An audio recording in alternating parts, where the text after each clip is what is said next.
Donald Trump এবার যখন দ্বিতীয় মেয়াদে আসলেন, এটা আগ থেকে উনি ওইভাবে মনে মনে একটা মনস্থির করে রেখেছিলেন যে আমেরিকার অর্থনৈতিক ক্ষেত্রে উনি কিছু যুগান্তকারী সিদ্ধান্ত নেবেন। বিশেষ করে উনি যখন ট্রাম্প ঘোষণা করলেন, আপনি শেয়ার মার্কেটে দেখেছেন S&P 500, ডাও জোন্স, নাসডাক, এটা সঙ্গে সঙ্গে সারা বিশ্বের মধ্যে একদম শেয়ার মার্কেট একদম নিম্ন স্তরে চলে গেছে। তো এই তিনটা শেয়ার মার্কেটের এই যে সিম্বল, যেগুলোর ক্ষেত্রে সারা বিশ্বের অর্থনীতি একদম, জাপানের শেয়ার মার্কেট বলেন, সিঙ্গাপুরের বলেন, বা ইউরোপের বলেন, ব্রিটেনের বলেন, সবগুলো তো একদম নিচে চলে গেছে। আপনি যখন এই শেয়ার মার্কেটের S&P 500, ডাও জোন্স বা নাসডাক, এটার যখন দরপতন একদম নিম্ন, একদম নিচের স্তরে চলে গেছে, এটা তো আপনি সকলেই জানেন। যেমন বিশেষ করে ইউক্রেন এবং রাশিয়া যুদ্ধের সময় এত ইমপ্যাক্ট করে নাই, কিন্তু আমেরিকার শেয়ার বাজার মানে সারা বিশ্বকে কন্ট্রোল করে, এবং আমেরিকার শেয়ার মার্কেটের সঙ্গে সারা বিশ্ব জড়িত। এখান থেকে বেরোর কিন্তু কোনো রাস্তা নেই। তো এটা আমিও বলবো অস্বাভাবিক না, উনি আগ থেকে বলেছিলেন উনি এটা করবেন। এটা সারা বিশ্বের মধ্যে এফেক্ট করবে, কারণ ডলারের দামের সঙ্গে সারা বিশ্ব এখনও চলাচল করছে। আপনি দেখেন অ্যাপেলের ক্ষেত্রে হবে, এনভিডিয়ার উপরে হবে, ডেলের উপরে হবে, মাইক্রোসফটের উপরে হবে। এটা তো ইম্প্যাক্ট অলরেডি আরম্ভ হয়ে গেছে। এই ট্যারিফ ঘোষণার সঙ্গে আমেরিকার ভিতরের যে অবস্থা, সেটা এই সাধারণ পাবলিকের উপরে এটা ইমপ্যাক্ট করবে। এটা স্বাভাবিক একটা ঘটনা।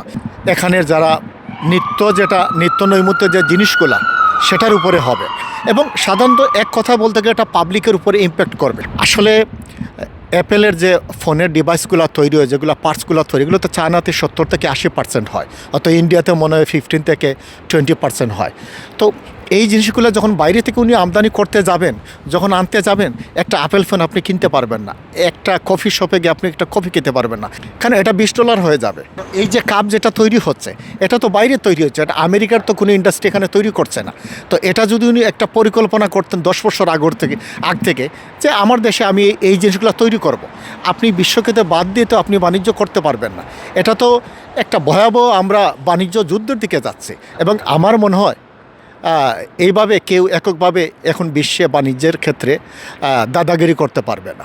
ট্রাম্প বারবার যখন বলছেন চায়নার সঙ্গে উনার বাণিজ্যের যুদ্ধ হবে, এটা কিন্তু 5 বছর আগ থেকে বলে আসছেন।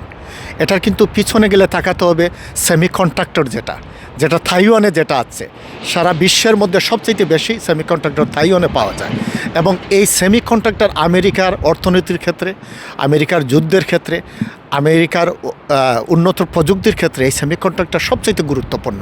আজ থেকে 5 বছর পরে কিন্তু সারা বিশ্বের মধ্যে এই সেমিকন্ডাক্টর নিয়ে যুদ্ধ হবে। আমেরিকার যে সমরাস্ত্র তৈরি হয়, আমেরিকার যে প্রযুক্তি, যেগুলো জিনিস ডিভাইসগুলো তৈরি হয়, এটা তো সেমিকন্ডাক্টরের মাধ্যমে আসে। এখন এটা তাইওয়ানে, এবং তাইওয়ানকে চীন কখনো ছাড়তে চাইবে না। যুদ্ধ তো ওইখান থেকে। এটা 5 বছর পরে আমরা সকলে বুঝতে পারবো।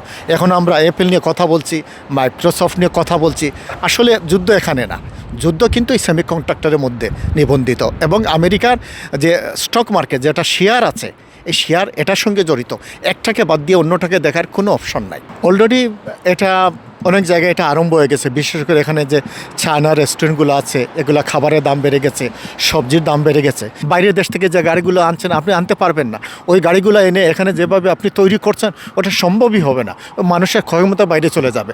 তো আপনি বিশ্বের অন্য দেশে কেন যাবেন? আমেরিকার মধ্যেও তো একটা এই যে ব্যবসায়িক যারা এই জিনিসটা আর করতে পারবে না, মানুষ এখানে না খেয়ে মারা যাবে, এই পর্যায়ে যাবে। আর মনে হয় সেটা হবে না। উনি যেভাবে বলছেন, যেভাবে গর্জন করছেন, ওভাবে বর্ষাবে না। ওই রাস্তাতে আমার মনে হয় যাওয়ার কোনো সুযোগ নাই। উনি ব্যবসা বান্ধব, এবং আমার মনে হয় উনি ওনার নিজের দেশের জন্য এগুলা করছেন, এটা স্বাভাবিকভাবে উনি নিয়ে যাচ্ছেন। কিন্তু আমার মনে হয় অর্থনীতিকে চাঙ্গা করার ক্ষেত্রে ওনাকে সবচাইতে বড় ভূমিকা নিতে হবে, ওনাকে অনেক ছাড় দিতে হবে। এবং উনি ওনার উপদেষ্টারা বলেছেন বিশ্বের সকল দরজা খোলা, যে কেউ ওনার সঙ্গে আলোচনায় বসতে পারে, ব্যবসা বাণিজ্যের ঘাটতি নিয়ে কথা বলতে পারে। আপনি একটা জিনিস খেয়াল করেছেন, জাপানের ক্ষেত্রে মাত্র 10%। জাপানের সাপ্লাইয়ের সঙ্গে ডিমান্ডের সঙ্গে আমেরিকার মিল আছে, ব্যবসা বাণিজ্যে তাদের ঘাটতি সামান্য, বাংলাদেশের ক্ষেত্রে বিশাল। তো আমার মনে শুধু বাংলাদেশকে নিয়ে আমাদের চিন্তা করলে হবে না, বিশ্বের সকলের জন্য এক দেশ আরেক দেশের মধ্যে, এখনও বলছি, নির্ভরশীল না।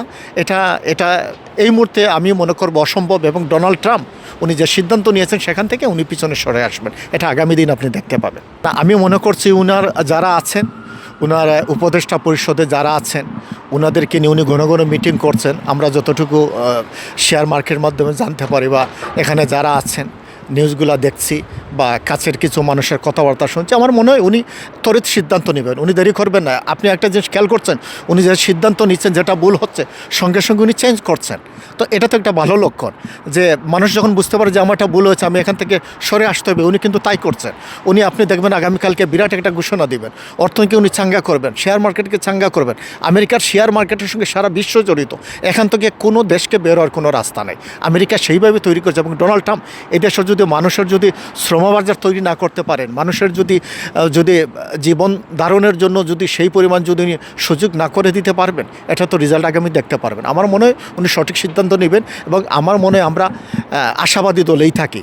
আমি মনে করছি হয়তো আরও ভালো কিছু আসবে।